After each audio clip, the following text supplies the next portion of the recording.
On behalf of the Institute of South Asian Studies, ISAS, and the East Asian Institute, EAI, I warmly welcome you to the ISAS-EAI panel discussion on China-India relations, roles of the media and business.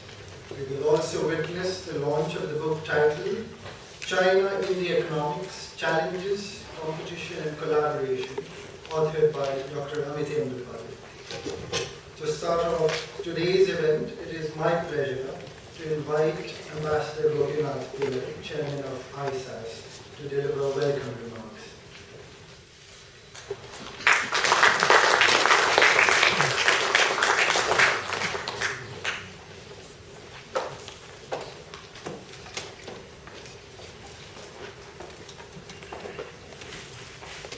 Professor Wang, Professor Tien Srinivasan, my distinguished visitors from China, from India, from Canada, from Australia, all of you, I extend a warm welcome, plus, of course, my colleagues in ISAS and all my Singaporean friends. I think this is the first time we are having both book launch as well as a panel discussion. But we have been organizing many events jointly with EAI, and I'm very thankful to EAI for their cooperation and collaboration. They've always been an excellent partner for us. We know a little bit about South Asia, and they know a lot about China. And it makes a very good sense for us to cooperate on a very important topic. China-India relations is subject of tremendous interest, not only to ISAS, but to Singapore as well. Our former Foreign Minister, Mr. George Yeo, used to say that the most important relationship in Asia is India-China relations. I may add that it is also one of the oldest relationships in the world. China has progressed tremendously. India has progressed, but at a slower pace. There has been a deficit in the information or the understanding of the information by the two countries. There has been a gap, and this is where ISAS is trying to fill this gap so that both countries understand each other better. We have, I think in the month of April, we launched a book called Resurgent China, Perspectives from South Asia. We launched this book in New Delhi, and it was launched by Vice President of India. It was a great, great success. Then, today we have had closed door session, a meeting of media, because we feel the role of the media is extremely important. China has become a major player in South Asia, and particularly in India. If you look at the power industry, you look at the capital industry, as a direct investor, China is doing extremely well. But the information gap remains, and that is our role to try and... So we launched a book in April. We're launching one today. We had a media discussion today.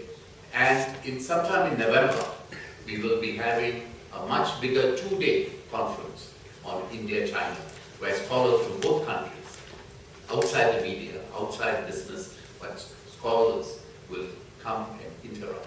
And we hope that will be a good occasion for them to understand each other. We give them a platform so that they can interact and meet each other. So once again, I think the interest of ISAS is to try and bridge the gap, information gap.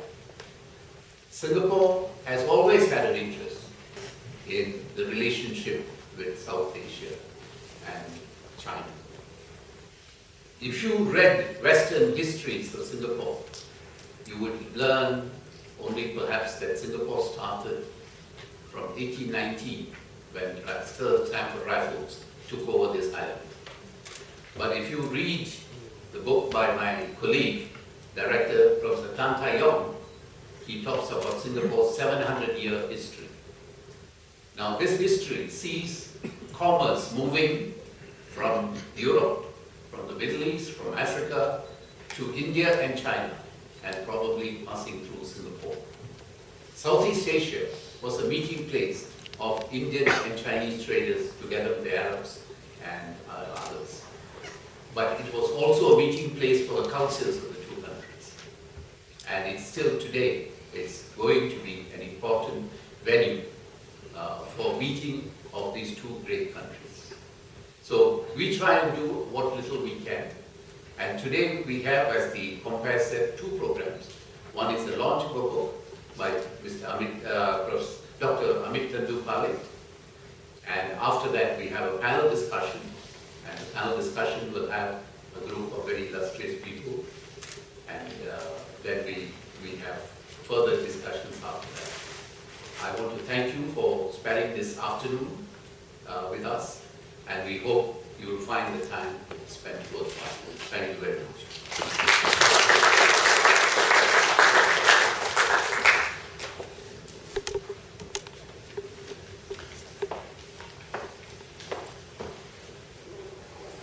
Thank you, Ambassador Pillai. I would now like to invite Dr. Amit Tandupale, Head of Partnership and Program, and visiting Senior Research Fellow at the Institute of South Asian Studies, to give an introduction to his book, China in the Economics, Challenges, Competition and Collaboration.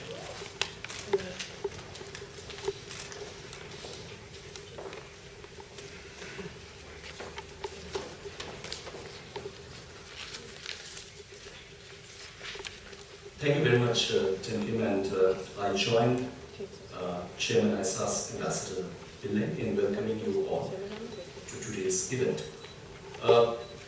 Exactly a year ago, I could not even visualize that the book would be launched today, in the third week of May 2012, because I was trying to furiously finish off the deadline that I had given to my publishers. But things often happen in unexpected manners, so I guess it has taken a good turn. The book is ready, available in public domain.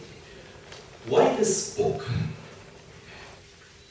I think the first thing that I'd like to submit is that this is a book that is done with a comparative perspective, but it stays away from a very large and exhaustive literature prevailing in the world that tries to see whether India can catch up with China, at what stage and level and what point in time in history will China and India converge to becoming most dominant entities in the world economy. This book instead focuses on one aspect of the China and India economics which not many talk about, and that is the bilateral economic relationship between the two countries. Why is that important? It is probably by itself, purely in terms of its size, not the most important relationship in the world till now. But it does become interesting if one looks at some very simple statistic.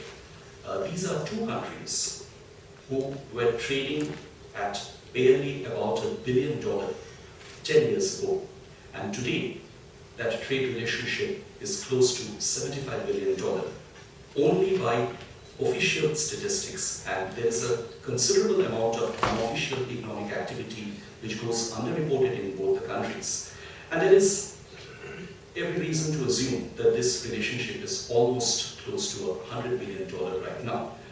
$100 billion trade relationship is probably 1/3 of the world's largest bilateral trade relationship, that is between China and Europe. But even at $100 billion, this relationship is almost as much as the size of the Bangladesh economy or the Iraqi economy. And the rate at which it is progressing, one can safely presume that in 10 to 15 years' time, it will probably become one of the most significant bilateral economic relationships in the world, if not the most significant relationship.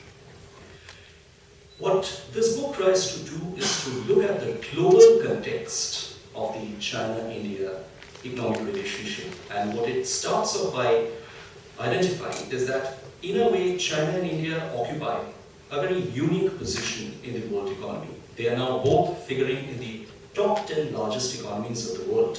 Yet, both are distinct by the fact that they are developing economies and have considerable amount of an unfinished development agenda. Both have become high growth economies, but their growth outcomes and development outcomes have been very distinct. In that sense, both have a long way to travel and both have challenges that are common. Many of these challenges are challenges which they probably did not envisage 10 or 15 years ago, but now they have become considerably large challenges, particularly with respect to issues like urbanization, management of water, management of land, access to energy, so on and so forth. This book pins itself on 3 C's, and the first C are the set of common challenges which both these countries face. And then the instincts and impulses which these challenges produce. A large part of these instincts are competitive by nature, and that is getting reflected in the race for hydrocarbon assets between the 2 countries in different parts of the world, in their race for entering into bilateral trade agreements with various partners, and a large number of other peripherals. So that is probably the second of the C's which will have a bearing upon this relationship. But finally, the third C, and that is where this book tries to offer an alternative perspective. Going in terms of mainstream economic explanations, whatever is happening in China and India cannot be explained, because these are 2 countries with tremendous amount of imperfections which are not accommodable in mainstream economic explanations, and they cannot really explain the kind of growth which these 2 countries have had over the last 10 to 15 years. And that is where their development experiences are unique, and they need to talk to each other and discuss a lot more with each other for figuring out the ways and means of tackling their common challenges. So the third C that this book draws upon is collaboration. It is indeed these 3 C's, the challenges, competition and collaboration, which this book believes will determine the future course of this relationship, which can become one of the most important economic relationships in the world. And within the domain of these 3 C's, the book tries to address another question, which probably is the mother of all questions. Will politics, or rather bad politics, overcome the good economics that exists between these 2 countries at this point in time? As an economist and as an author, conscious of the commercial implications, I will not reveal what is the answer to this question that the book presents. What I will now shift on to is a very pleasant responsibility, and that is thanking a lot of people. Even though this book is eventually getting identified with one single author, a book is always a collective effort. I begin by thanking the institute which made this book possible, the Institute of South Asian Studies, where Ambassador Gopinath Pillai and our director, Professor Tan Teng Yong, have been very generous and very committed supporters of research, and they have allowed us, if I could be permitted to say so, allowed us to do whatever we want without coming in our ways, and particularly have been supportive of the China-India Research Initiative. This book has, in a way, grown out of a number of conversations that I have had at different points in time with a lot of colleagues. They include my very good colleagues in the East Asia Institute, Professor Chen Yongnian, Dr. Chao Hong, Dr. Swaratong, and many other scholars, Dr. Narayan at ISAS, my friends and colleagues from India, and also in China, particularly Professor Yao Yang in the Peking University, and several other scholars from Fudan University, from the Chinese Academy of Social Sciences, and elsewhere. I am very grateful to Professor T.N. Srinivasan for being here today, not only because he is here at the end of a very arduous long journey, but also because my generation of economists have grown up on his writings, and he is one of those who was the first to start the comparative assessment of China and India from a macroeconomic perspective. I am privileged to have Professor T.N. Srinivasan here today and launch the book. I am equally grateful to Professor Wang Ganggu he is one gentleman whom I can safely say knows China and India both better than at least I do. I am finally extremely grateful to all my colleagues at ISAS, and I really cannot single out all of them, but all that I can say is that it would have been difficult had I not been at ISAS to write this book, because ISAS provides an extremely pleasant environment for doing research, not always in a planned manner, but in a very engaged manner. And there are numerous conversations, not always in a very pleasant manner, but in a very spirited manner, which add to the inputs that go into the book. I thank Routledge, the publishers, for doing an excellent job and for finishing off the book at a remarkably fast speed, particularly Yongling, who has been coordinating with us, and she tells me that the book is doing well, which I'm happy to note, like all author. And finally, last but not the least, my wife Poroma, who has been in a way, probably most instrumental in finishing this book off, because she ensured that I kept the deadlines on my mind and ensured that I finished them off. So the publisher should be more grateful to her than to me for finishing the book on time. Thank you so much, all of you. I hope those of you get to read the book. You'll find it not a waste of time. I'll be most grateful for your most valuable comments and feedback. So, thank you so much.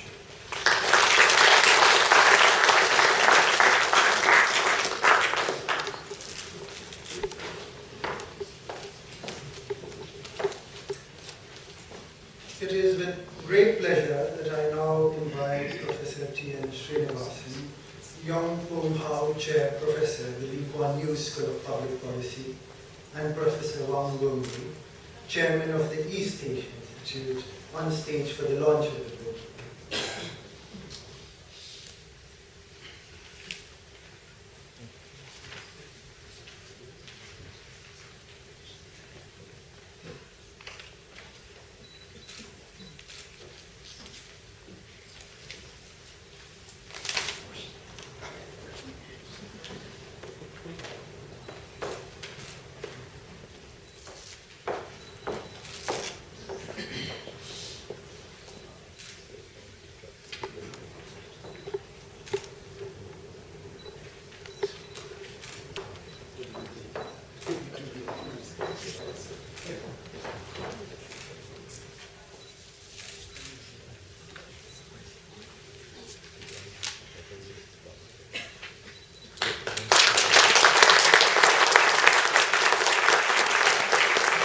May I request Master Pillai to join us on stage for this photo. Congratulations. Indeed.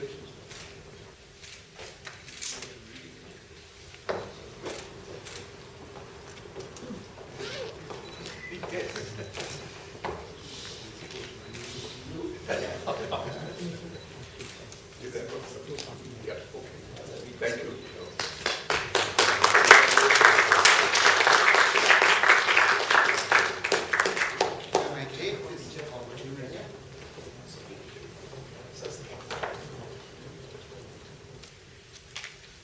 I may take this opportunity to say a few words. First, thanking Professor Pali for his kind remarks about me and also inviting me to release this book.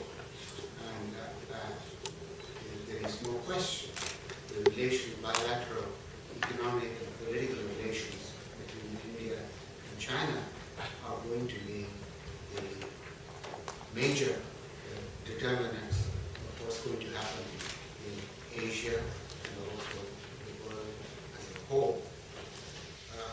Professor Palit's book in detail discusses the issues, but I thought I would highlight primarily two issues. One, which he rightly mentioned, the phenomenal growth in the trade relations, bilateral trade relations between India and China. It's not so long ago the largest single partner, trade partner for India was the United States, not China.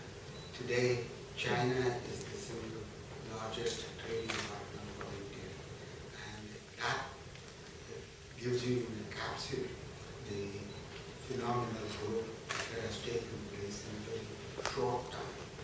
The second thing is, as an Indian, I get a bit disappointed when I see the substantial progress in trade matters that China has achieved relative to India. For example, the share of global exports, China's share is 10.4%. China is the single largest exporter in the whole world. India is roughly the 20th with 1.4%, 10.4%, 1.4%. The second feature is the dynamism of China. Like all developing countries, it started out with exporting labor-intensive manufactured goods, like all the contemporary developed countries of the world once did. But it has currently it has dynamically responded by shifting its trade patterns away from the labor-intensive goods to more and more sophisticated manufactured goods. And same dynamism, to the same extent you don't see in India. And so there is a lot that India would compete with, but also learn from China. This is something which is, as I said, at one level as an Indian is disappointing to me. But on the other hand, it's, that it gives an opportunity to learn for India, to learn from China, along with many other things. Thank you.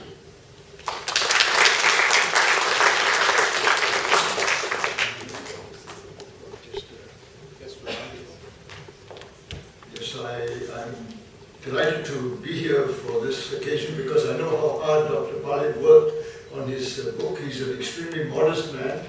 When he came to Singapore, he was continually talking to all my colleagues about something which is very mysterious, and that is the economic rise of China.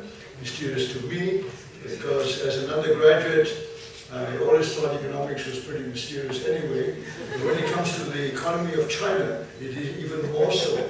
Because it seemed to me that all the economists all have trouble understanding what's happening there. So what chance have I got to understand about the Chinese economy?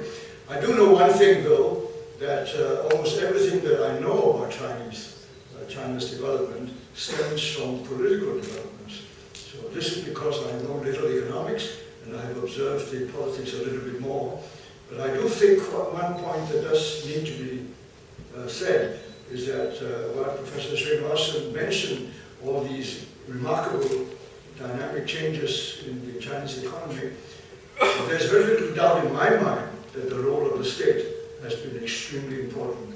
And so in many ways, when we talk about a comparison of India-China economies, we are really also comparing these two states. The nature of politics in India, the nature of politics in China, and the kind of political decision-making, the kind of political will of the leaders of both countries, and how they regard the priorities that are necessary for economic development. And that is another story. But anyway, for all that, Dr. Palit has given us thrown a lot of light on the subject, and I look forward very much to reading it, and I want to congratulate Dr. Palit.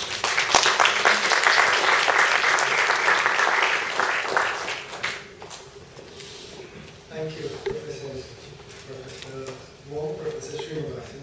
Can I request Ambassador Pillai to take his seat at the head table, and in the meanwhile, may I also invite now the panelists to join the Ambassador at the head table.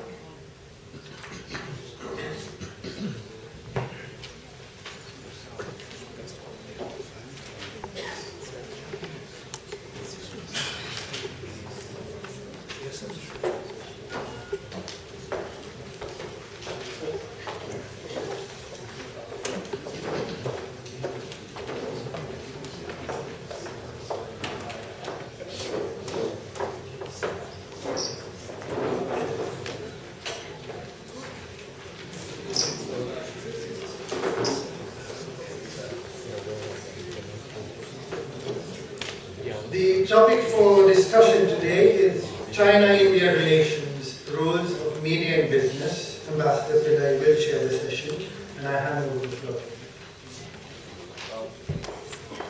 to you. Kim, the background of the speakers have been distributed? Yes. No. Audience have got it? No. Oh.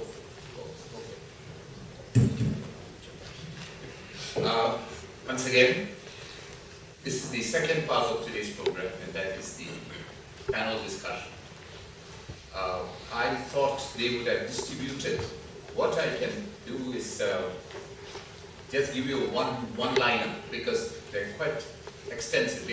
All of them are very, very good panelists and rather long background. But I will just mention what they do, and then let their contribution and the discussion speak for their background.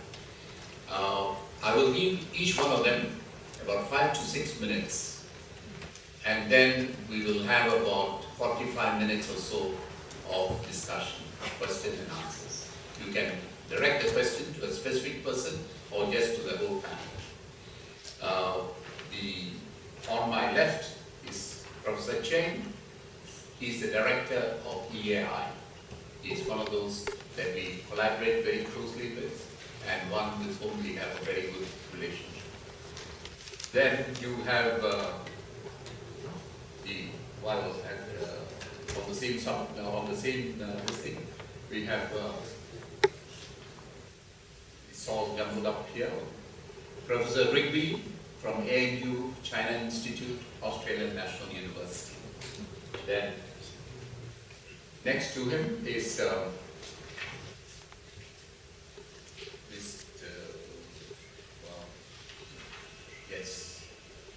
Professor Shen Di Li from Fudan University, School of International Affairs. And then Vikram Khanna probably doesn't need introduction in this global audience. He's the Associate Editor of Business Times. Then on my right, I've got Simon Long, the columnist from Economist. And then of course, our lady participant, Professor Yu-Shi Chow. Professor Chow is from Vancouver, Canada. Actually, I will try and see whether we can distribute the full background of this, all the panelists, so that you can have a little bit more insight. But I don't want to take up too much time reading the CVs. So let me start with, as always, ladies first. So may I start with you? What a surprise and what an honor. Okay, well, it's really a great pleasure and a privilege to come here and to share my thoughts with you. It was just being said that China and India relations is it's the most important in Asia. Coming from Canada, and I would like to argue that if not now, in the future, I think China-India relation will be the most important relation in the whole world. If not just by any other reason, but just by virtue of the fact that these are the world's most two populous nations, but also two great peoples that has a very, very long history of sharing ideas with each other and neighbors. So in that sense, I think it's tremendously important for these two nations to understand more towards each other. Not only that, I think also it was just mentioned that there's an information gap, but I think this is more than just a gap. I think in light of the current cut-neck economic competition, it's very easy for these two nations to develop into tensions. It was just during the discussion earlier today, a point was made, or observation was made that the Indian press was only interested in Chinese defense budget and has no interest whatsoever in other parts of the Chinese national budget. So it's very easy in the current cutthroat international market competition for these two countries to see each other as enemies. And for me, as a Canadian and also Chinese, the worst thing I want to say is to see these two countries run an arms race. And also, not only just arms race, actually, it was also said, because because of the pursuit of the kind of economic development model that the two countries actually already now were racing for minerals, right? That's another form of competition race. At the same time, historically, like what I said earlier, these two peoples have a shared history of trying to pursue ways of development that, in the Indian context, it's called, Chinese done it too, self-reliant, right? And we know that that model is no longer sustainable. That's why the two countries both open up to integrate with the global system. But right now, this global system is really in crisis, and I don't need to elaborate more. So not only these two countries were at this stage, I think, facing great challenges, but also at a crossroad in terms of thinking, even leading humanity in terms of thinking, what are the alternative ways of development, of surpass the current, if I will, put it, a kind of consumer capitalist ways of development. Because the general idea we learn from the West is that if you just jump into the market, then you will create a middle class, and then a prosperous middle class will, ensure stability. But I don't know how the Indian situation fared, but in China actually, just before the middle class was big enough, they are facing a tremendous stress, for example, because of the housing problem. We're not having a middle class. People say, being white collar is really a low class. You can't even buy houses anymore, so you become an ant nation, i.e. people live like ants in the cities. So there's that tremendous challenge, and I think these two nations at this point have, in addition to practical means of more business exchange, I think needs to think beyond the box and to draw into the tremendous cultural resources, wisdoms these two countries have to think for humanity, really, ways to overcome current problems, challenges, and think in terms of longer-term development models that will truly ensure justice, equality, dignity, those ideas that both nations share. But at the same time, I realize there are tremendous challenges. For one, there's always, the divide and conquer strategy from the part of the great powers. And, that information gap that was just referred to, I think, is very much historical legacy. Also, we still, and I think it was discussed earlier in the morning, this thing come up again and again. That is, we still tend to see each other through the eyes of the West. So a kind of, orientalized ways of look at each other. And also in the current context of economic recession, some people talk about, the long stagnation or that kind of thing. Although these two countries have experienced tremendous development, but like what I just said earlier, there is bottlenecks. There are bottlenecks. And in this kind of situation, when you have tremendous social tensions domestically, it is very easy to point finger at the other and to create enemies.